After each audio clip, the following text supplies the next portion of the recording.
Alright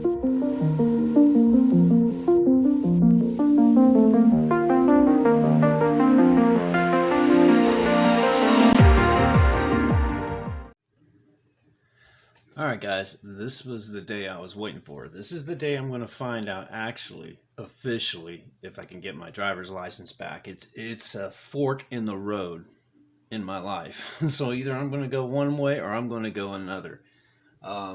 It's a little early now before I log in. I still got a few more hours actually.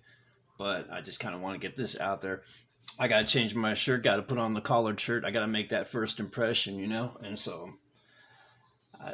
honestly, at this point, waking up, knowing what this, I mean, to a lot of you, probably this is like, oh, come on, dude, whatever. You're making a big deal about it, but it is a big deal because, oops, it does have a lot of implications in my life. You know, you got to have a license for many things, and I won't get into those details, but you know how it is. So I'm just gonna kind of get ready. I'm gonna change my shirt, put on a collared shirt, look nice for the judge. Be kind of interesting to see if her husband's in the background and he recognizes me and says, "Hey, I'll take your case." We'll see what happens. I don't know if I should put too much out there on video because you got to keep people's privacy. Everybody's got their own issues. You know, you got to keep it private. I'm not too sure what the legalities are there, but nonetheless, I'll just show whatever I think I can show, and I'll just cut out what I can't. So that's that. All right, so interesting day. Fingers crossed. So, all right, so this is what's going on.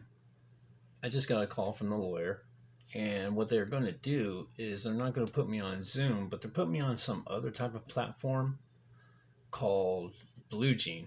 I guess the Alameda Superior Court deals with that particular format, that platform exclusively. I guess it's some sort of more secure type of server. I don't know, because the prior court date was that I was going through Zoom. I guess it's not official. That was just kind of a, I don't know what you would call it, kind of a in between type of a liaison type of program that deals with confusing cases like mine, as confusing as I am coming off right now. Nonetheless, so this girl, she had told me that she's going to send me a link to this site. What I'm going to do is I'm going to record it. I have set the camera up in a position where it doesn't affect that this camera will not be picking up them recording me. And again, I'm not going to put anything that's going to, you know, violate the law or anybody's privacy, nothing like that. I'm not going to do that. But I am going to, if something funny comes of it, I just want to capture it. And, you know, just in documentation purposes, I to be honest with you, 23 years, the court system, DMV, both of them, as far as I'm concerned, fucked up. So I'm making this kind of, I guess you can say, more official, more documented. So, all right. So when I come back, we're going to do it. We'll see what happens, right? Fingers crossed, right? All right. So as you can see, I'm testing out right now. And as far as I can see from camera view, I cannot see you. I can't see you. So that's good. All right. Just testing. All right. I got the phone call earlier than I suspected. So I'm just waiting for this phone to tell me to log on. I got the email confirmation. Or the link. Yeah, she's either going to text or call. And then that's when I'm going to get things. Let's see if I can get this in here. I hope I'm not breaking any laws doing this. Documentation. So now it's taking longer than expected. So I just got a text message and she says it's going to be another 10 to 20 minutes because I guess there's a case that is a little bit complicated that's ahead of me, but I guess I'm the next up. So I'm telling you, the wait, the anticipation, it's nerve-wracking for me. It really is, because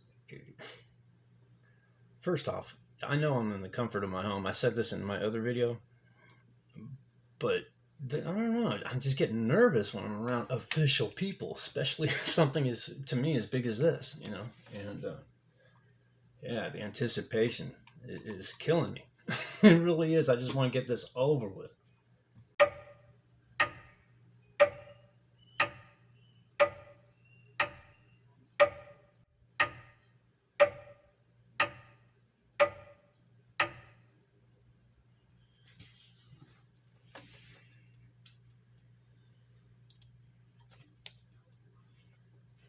All right, here we go.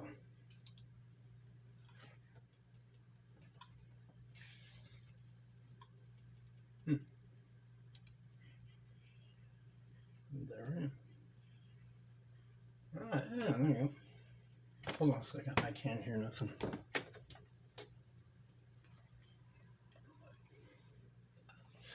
Got it. Yeah, I hear you.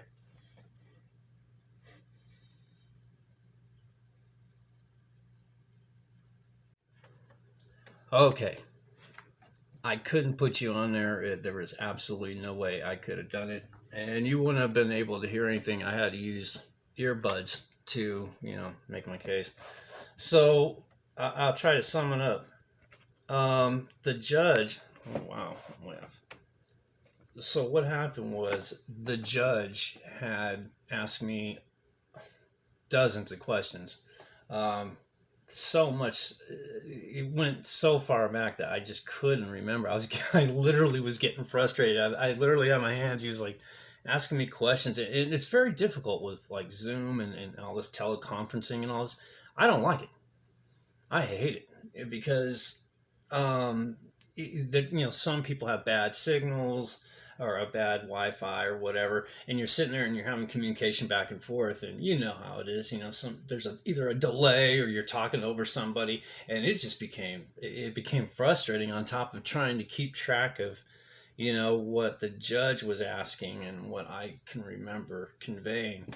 And I got a little lost. At one point I was sitting there saying, hey, you know, can you repeat that? You know, I was in the middle of my answer, and I had gone brain blocked because I was being distracted. You know, I'm right by a window and there's something going on over there. I forgot.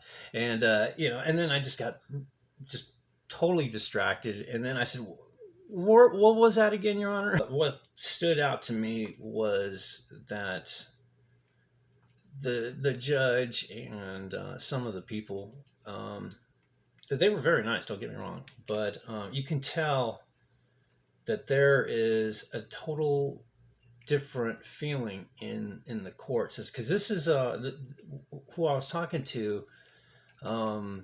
It's out of a court room in Oakland, and the last time I've been in court, they weren't talking the way they're talking these days. What they're talking about these days is a lot of woke talk, I guess you can say. Well, it's not so much woke talk, but there is, you know, he made a good point, because there was an issue with my finances and how to pay, and how, you know, there was an issue. They weren't going to give me my certificate unless I gave them money, but you know, I was poor at the time. You know, there's a whole thing, you know, and so. Yeah, it was just kind of how he really started going off on the judge was going off on a little bit of a, you know, a rant, not a, you know, being an angry, you know, guy, but he was really kind of putting it out there, you know, about the inequities and you know, all that, a lot of social justice talk going on there, and that's when I hit the mute button, because I just, you know, I just let them go. You know, you know, God bless the guy. You know, he's got his opinions about certain issues, and a lot of them he was right about. But he gave it to me. He says, I'm accepting this guy's testimony. He's talking about you know, that, I guess I can say it now. The program was called OHS, or Occupational Health Services, and they basically, between the moving violation code and the DMV code and the contract that is provided by OHS, he had said something that there was a breach in the contract with OHS, and that there could be some sort of, because it has gone into his courtroom, a criminal courtroom, that there could be some sort of question of criminal liability, and if that was ever a case, or whatever the case, whatever he's saying, that I can possibly, he didn't say this, but it's pretty much by what he is saying. And again, he's talking, well, he didn't say it directly, but there seems to be probably a question, probably a civil issue. So I don't know. I don't know. If DMV accepts the order, he read the order, and it's about as blatant as it gets with DMV and OHS, and they're sending 2 documents of this order to both of them, and it's a lengthy little letter they're going to be sending to both of them. But he's a little concerned also. He said he's a little concerned that this could open up floodgates for a lot of people, because now people will just probably say, oh yeah, hey, I completed my course, you know what I mean? But in this particular case, you really can't say that to you can't let everybody get away with this unless they wait 23 years. Mine's just kind of a particular case, right? It's a extraordinary case, is what he called it. So now it's going to DMV, and I am just going to wait until it should be there sometime next week. And when that happens and I get the word, I'm going to get the SR22. I have to get one of those. I have to pay $140. It hasn't changed since 1997. The $140. Probably in today's standards, it'd probably be up in the thousands. I don't know. I don't want to go there. I don't even want to anticipate what it would. That's it. It's a wash. All right. But until I get a driver's license in my hand, nothing is 100%. Put it in my hand, and then we'll talk. All right, guys. Thank you so much for watching. I'll talk to you guys in some other video.